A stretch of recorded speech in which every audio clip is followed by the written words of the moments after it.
I've said it time and time again, sequels aren't always necessary, and movies that are, or at least are close to perfection, should never be touched. However, Hollywood loves to capitalize on prior successes, which means almost any horror you can think of has had a sequel or a loose sequel that you didn't even know about. These are the top 5 dumbest horror movie sequels. Let's jump in. Coming in at number 5, we have Silent Night, Deadly Night Part 2. We discussed this movie a lot, and not in the nicest words possible, that's for sure. Released in 1987 and directed by Lee Harry, Silent Night, Deadly Night Part 2 is a sequel to the 1984 Silent Night, Deadly Night, which follows a young boy named Billy who witnesses his parents get murdered on Christmas Eve by a man dressed as Santa Claus. Fast forward in time, and the Christmas holiday leads Billy to have a full-on psychological breakdown as he dons a Santa suit himself and goes on a killing spree. It's a fun time, and the movie has garnered quite the cult following over the years. The sequel, however, oh boy, what a mess. The plot follows Ricky Caldwell, the brother of Billy, who also goes on a killing spree after experiencing the same trauma of his parents being murdered on Christmas Eve. Same plot, different character. The lack of originality is laughable. To make matters worse, 40 minutes of the movie, which I should state is only 1 hour and 90 minutes long total, is archive footage from the original movie, with the bulk of the movie simply being flashbacks. The acting is so bad that you often wonder if the entire thing was a joke that we all just weren't in on, or if this is something similar to The Room, an artist with no talent taking their work far too seriously. It has garnered a cult following, with it being considered a black comedy due to the lead's performance in the movie. Many moments have also been turned into memes, particularly one moment where Ricky shoots a man who is taking out the trash with him shouting, "Garbage Day!"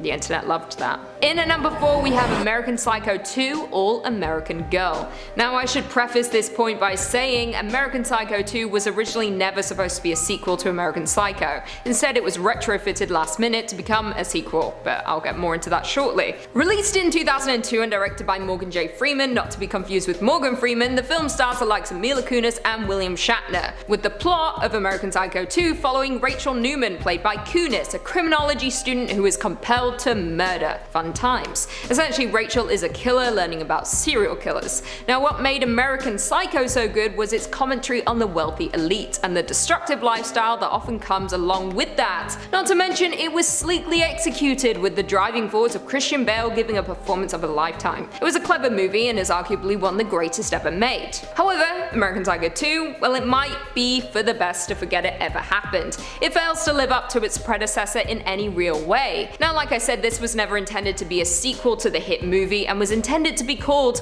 The Girl Who Wouldn't Die. However, as we know, that changed, and the movie kicks off with Patrick Bateman being killed by a young girl, with the young girl turning out to be Rachel Newman. Wow. Mila Kunis to this day is mortified that this movie exists, with her even stating, I quote, "Please, somebody stop this, write a petition. When I did the second one, I didn't know it'd be American Psycho 2. It was supposed to be a different project, and it was re-edited, but oh, I don't know. Bad."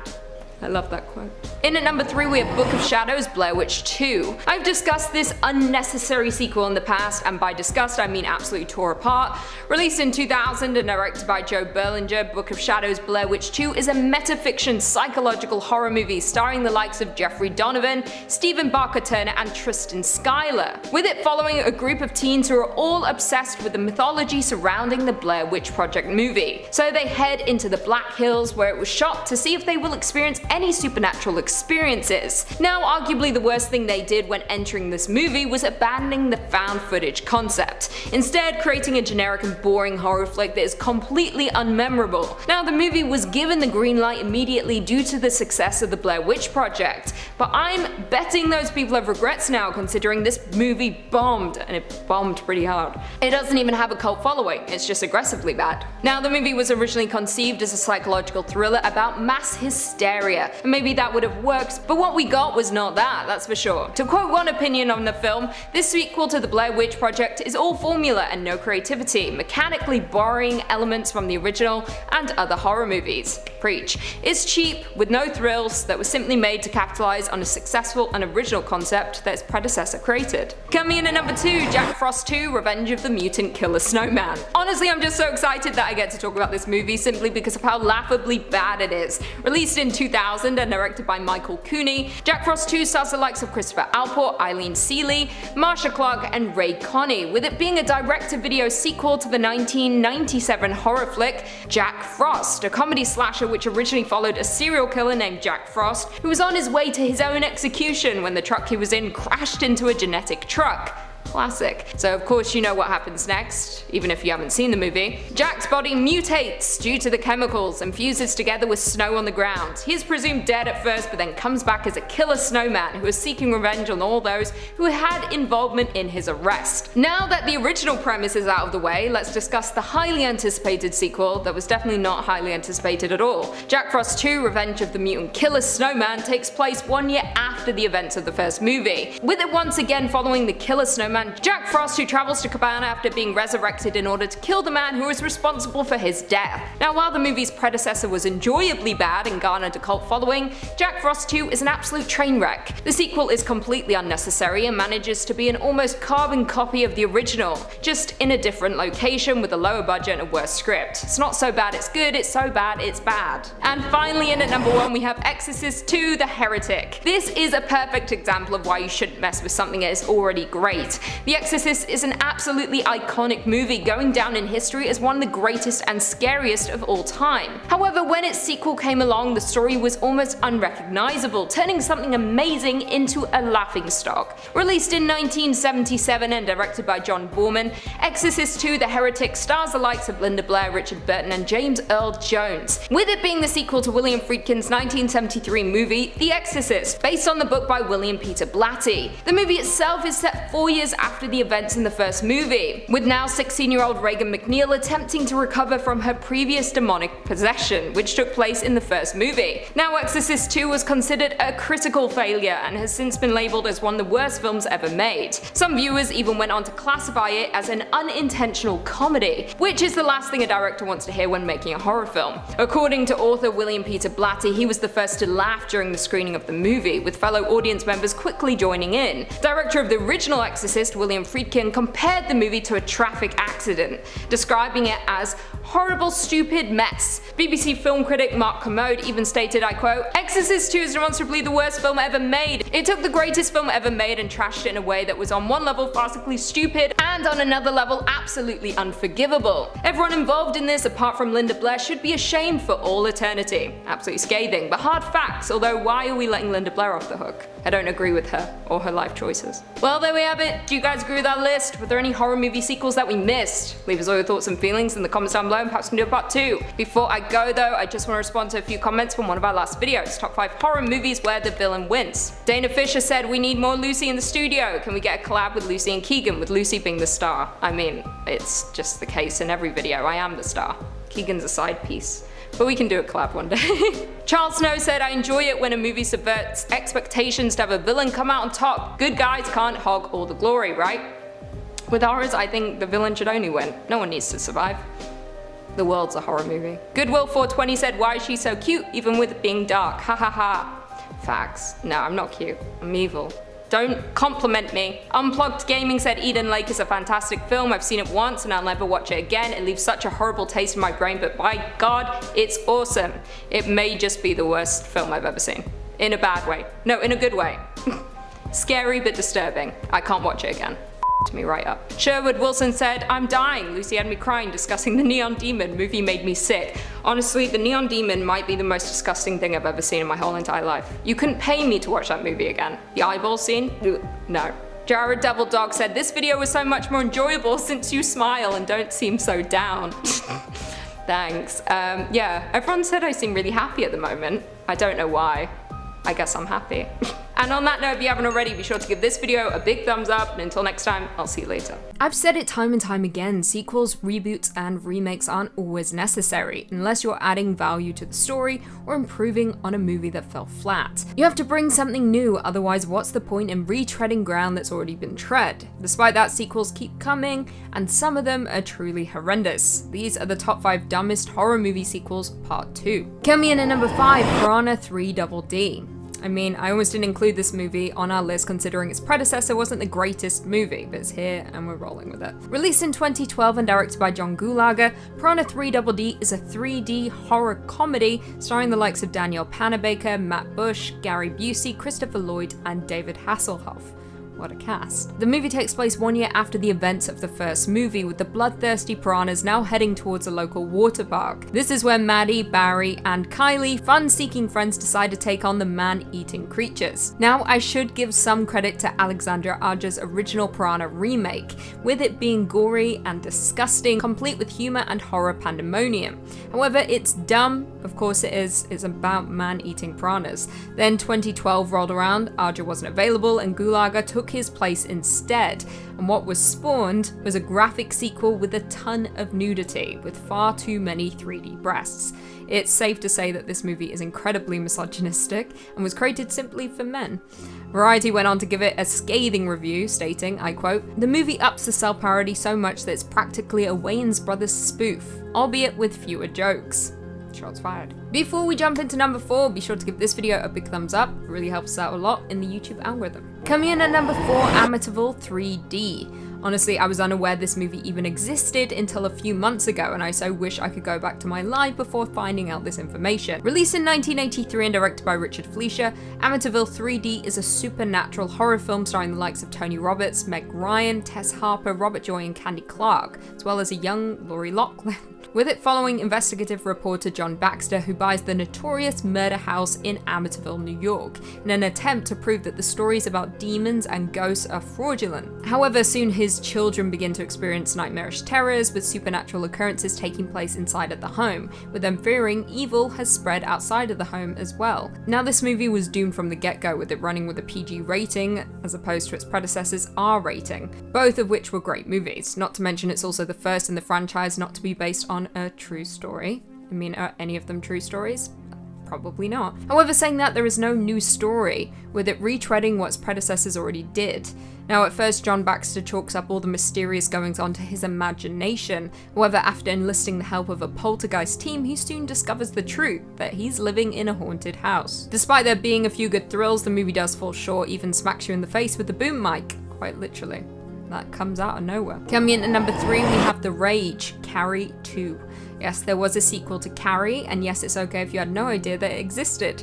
Released in 1999 and directed by Kat Shear, The Rage, Carrie 2 is a supernatural horror starring the likes of Emily Burgle, Jason London, Dylan Bruno, J. Smith Cameron, and Amy Irving. No one that you've heard of, which is not a shock. The movie follows the younger half-sister of Carrie White, who also possesses telekinesis. After she discovers that her best friend's death was spurred on by a group of popular male classmates who exploited her, she seeks revenge. The Rage Carrie 2 sadly takes a great story and tries to replicate it without bringing anything new to the table. It does have some unique kills, but not enough to convince viewers that this is a good movie. Now, I will say the film could be unfavorably compared to its predecessor, with it not being taken at its own merit, but saying that, still not the greatest movie, in my opinion anyway. It's a sequel that never needed to happen. The film, as you would expect, was met with overwhelmingly negative reviews, with it being a box office bomb, grossing around $17 million on a budget of $21 million. One particular review states, I quote, "As disposable as its predecessor is indispensable. The Rage Carrie 2 mimics the arc of Stephen King's classic story without adding anything of value." Sadly, Sissy Spacek's absence was also incredibly obvious in the movie, with it arguably being the actress that made the original movie so damn great. Coming in at number 2, we have Pumpkinhead II, Blood Wings. I don't even need to begin to explain why this movie deserves a place on our list. I think we all understand. Released in 1994 and directed by Jeff Burr, this direct-to-video sequel to Pumpkinhead stars the likes of Andrew Robinson, Annie Dollins, Hill Harper, and Roger Clinton Jr., with the movie taking place in a small Kansas town in 1958, as a group of teens are tortured and killed by a disfigured man named Tony. However, 35 years later, another gang of teens emerge, robbing a cabin of an old witch, with the movie taking place in a small Kansas town in 1958 as a group of teens are tortured and killed by a disfigured man named Tommy. However, 35 years later, another gang of teens emerge, robbing a cabin of an old witch, with them inadvertently resurrecting Tommy after using blood and taking a spell from her house. However, Tommy returns in the form of the demon Pumpkinhead, with him angry and hunting down the teens who summoned him and the men who killed Tommy. Now, what makes this movie so ridiculous right off the bat is the simple fact that it barely relates in any way to the other movies in the franchise, not to mention it suffers from obvious pains of video budgeting. Not to mention the movie was directed by the man responsible for movies such as Texas Chainsaw Massacre 3 and The Stepfather 2, not the most acclaimed movies. Now, what made the first Pumpkinhead so great was that it was a surprisingly polished B movie with great effects and a perfect horror formula about vengeance. However, the sequel lacked all of these qualities and instead felt like the dollar version of its predecessor without the charm. Pumpkinhead II Blood Wings was also followed by the PC game Blood Wings Pumpkinhead's Revenge. And finally, coming in at number 1, Friday the 13th Part 8, Jason Takes Manhattan. For those who have seen the 8th installment in the Friday the 13th franchise, you will understand why this is not only on our list, but also why it is number 1. Released in 1989 and directed by Rob Hedden, Friday the 13th Part 8, Jason Takes Manhattan stars Jensen Daggett, Scott Reeves, Peter Mark Richmond, and Kane Hodder, with the movie following Jason as he stalks a group of high school graduates on a ship that is en route to New York City. Now, what upset viewers the most was the fact that we were lied to. When Jason Takes Manhattan came along, there were promises of Jason slashing his way through New York City, taking down tourists, Broadway singers, and Studio 54 clubbers. However, this is not what we got. We barely got a movie that takes place in New York, despite the title promising that. Instead, it took a total of 1 hour and 3 minutes for Jason to even get to the city, and for the Statue of Liberty to even appear on our screen. And how long do we get in New York? Around 3 minutes of actual city before the shots transition to rooftops and Vancouver filming locations. And of course, in one of the worst but also funniest scenes, Jason engages in a boxing match of sorts with one of the characters who thinks he can simply knock Jason out. Instead, Jason knocks him out by quite literally punching his head off. To quote one review of this poorly executed movie, Jason terrorizes a ship and nearly sinks the franchise in a clunky sequel that feels like a self-parody without the charm. And honestly, there's the best way to describe it. I mean, Jason even has a few self-referential moments similar to Ferris Bueller. It's an absolute joke. Now, as you would expect, the movie was met with overwhelmingly negative reviews, with critics commenting on its weak humor, unintelligent plotting, and failure to deliver any kind of horror. Despite that, though, it was followed by another movie in 1993, Jason Goes to Hell: The Final Friday. Why I didn't opt to discuss that movie, I have no idea. Maybe in part 3. Well, there we have it. Do you guys agree with our list? What's your least favorite horror movie sequel? Leave us all your thoughts and feelings in the comments down below, and perhaps we can do a part 3. Before I go though, I just want to respond to a few comments from one of our last videos. Top 5 worst horror movie death scenes montage. Unplugged Gaming said Toni Collette deserved an Oscar for Hereditary. She was full spectrum of emotions. I completely agree. I think she deserves an Oscar for every movie she's in. I haven't seen Toni Collette in a bad movie. I don't think. I probably have. I've just removed it from my mind. Theron Gillian Jr. said, I think that Lucy gleefully ruining movies by sharing spoilers is my favorite part of this channel. I'm sorry. I try to not spoil movies. It just happens. I spoil all movies for everyone. I enjoy it. Tony Hardy said, I'm missing Lucy though. She is Jack's true predecessor. I mean, I am here. I didn't go anywhere. And I am Jack's predecessor. Am I? Not on top 5. Jack was on top 5 before me. Oops. I was here before him. Angela Petter said, yes, Queen Lucy of Darkness, I was going through withdrawals from not enough of your videos. I'm feeling better now. I adore your giggles. I so feel you, but as you're describing the opening scene of Jaws and the incident from Hereditary, when Peter is rushing Charlie to the hospital, you look gorgeous. Cheers. Thank you. Yeah, I completely agree. Jaws, Hereditary, messed up. The Jaws opening scene still gives me chills. Like, I like to fast forward over that. It makes me feel funny, and not in a good way. Gimme Kiss 2021 said, Lucy, though stunning pretty, they are casting for a new clown to play it. Would you consider playing that role? Seriously, if you could play in any horror movie, what would it be? Well, it certainly wouldn't be Pennywise, that's for sure. I think I would go for something like Annie Wilkes in Misery. That seems right up my street. I've got Annie Wilkes vibes for sure. Or Carrie White. Either one. And on that note, if you haven't already, be sure to give this video a big thumbs up, and until next time, I'll see you later. It's difficult to make a good horror movie, and we should applaud those who do it so flawlessly, with the likes of Ari Aster and Mike Flanagan paving the way for a new era of horror. However, it seems as though there are more and more bad horror movies being pushed out there, whether it be to capitalize on something that worked, or to pump out more mindless sequels because no one has an original idea anymore. These are the top 5 dumbest horror movie sequels part 3. Before we jump in, I just want to mention again that Lindsay has a brand new channel launching called Peach, so make sure you head over there. It will be linked in the description. Go subscribe and tell her top 5 scary videos sent you. With that, let's jump in. Coming in at number 5, we have Cabin Fever Patient Zero. Quite honestly, I didn't realize this movie existed until fairly recently, and I apologize in advance for having to tell you about it. But it's a warning, if anything, just don't watch it. Released in 2014 and directed by Care Andrews, Cabin Fever Patient Zero stars the likes of Ryan Donahue, Brandon Eaton, Gillian Murray, Mitch Ryan, Lydia Hurst, and Sean Astin. Yes, Sean Astin from Lord of the Rings, The Goonies, and Stranger Things. This is the third installment in the Cabin Fever series and follows a group of friends on a bachelor cruise in the Caribbean who stumble upon a research facility on a remote island where a deadly virus is unleashed. The group must find a way to survive before the flesh-eating virus consumes them all. Classic. Now, Eli Roth's original gross-out horror was excellent, with humor that appealed to horror audiences. I mean, Ty West's sequel even tried to do the same thing. Shame it was essentially a shot-for-shot remake. Both appealed to audiences though by breaking horror tropes. However, this movie opted for a predictable formula by including a Patient Zero. On top of that, the characters were all pretty much forgettable, with moments that were just downright embarrassing and scares that fell flat, destroying the element of horror. The fact that they were capable of making a movie so bad is what's truly impressive here. Coming in at number 4, we have Ghoulies II. For a movie that was terrible to begin with, Ghoulies certainly has far too many sequels that many of us had to suffer through, with Ghoulies II arguably being the worst. Released in 1987, Ghoulies II is the second installment in this ridiculous franchise, with the story being totally unrelated to the first movie. In this sequel, the Ghoulies hitch a ride with a carnival and end up inside of an amusement park funhouse called Satan's Den, my kind of place, with visitors believing the Ghoulies to be part of the attraction.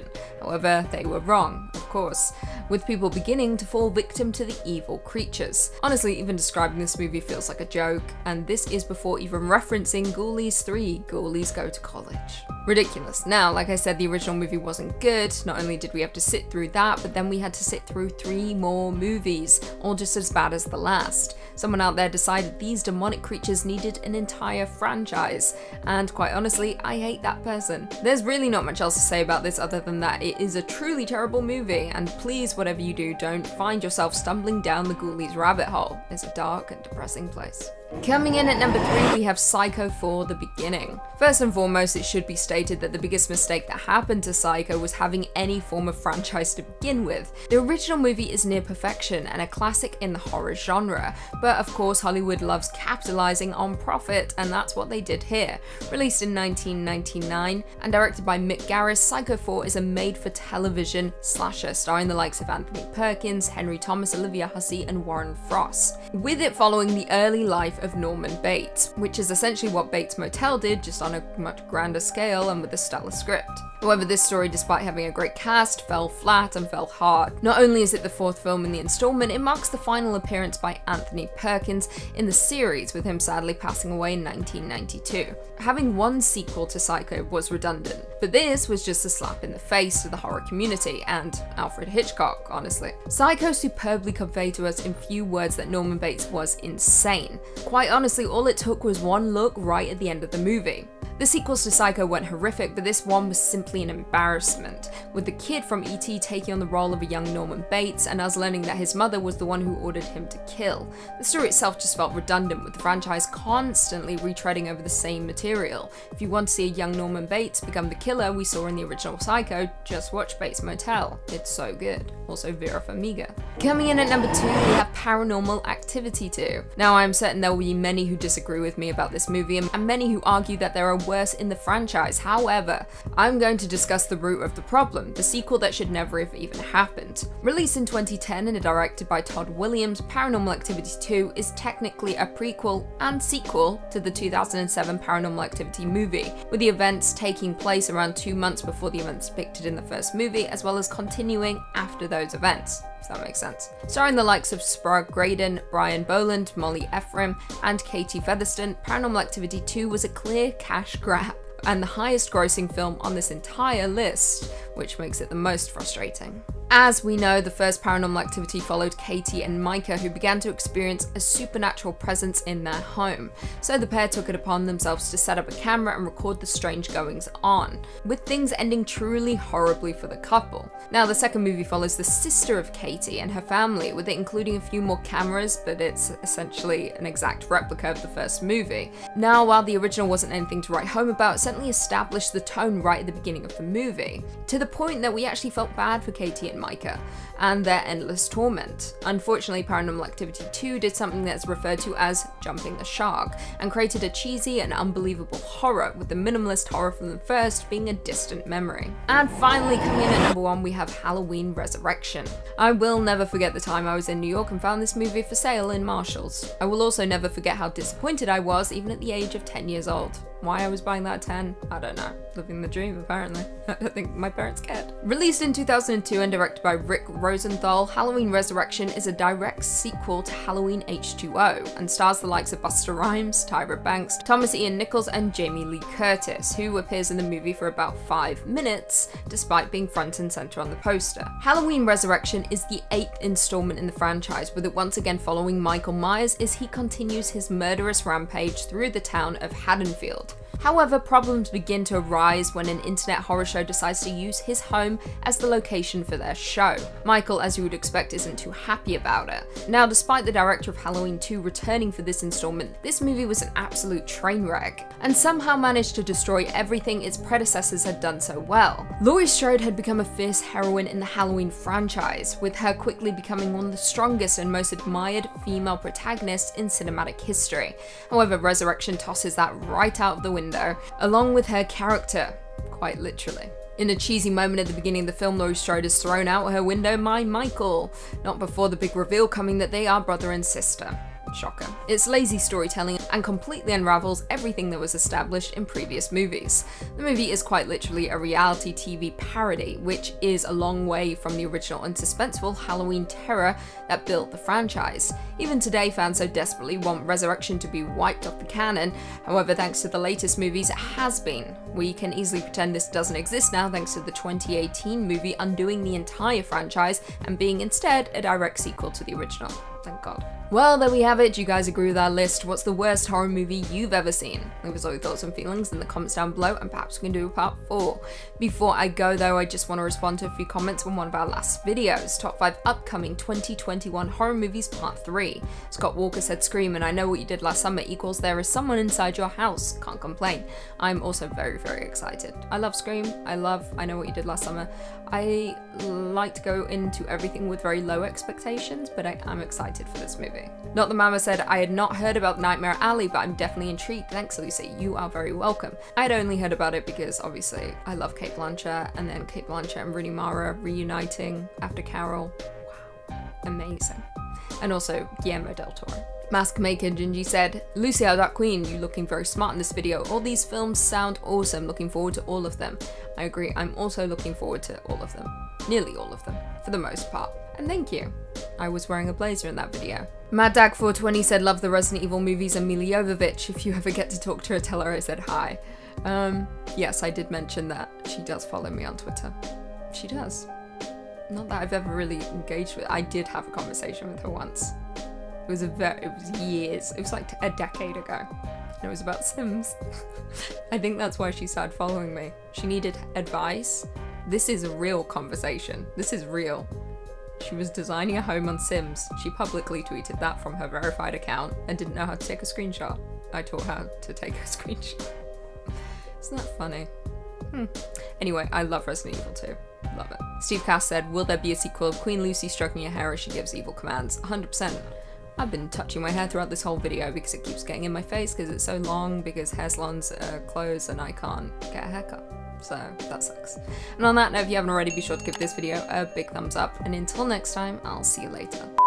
Bachelor cruise in the Caribbean. God, I'm becoming so North American.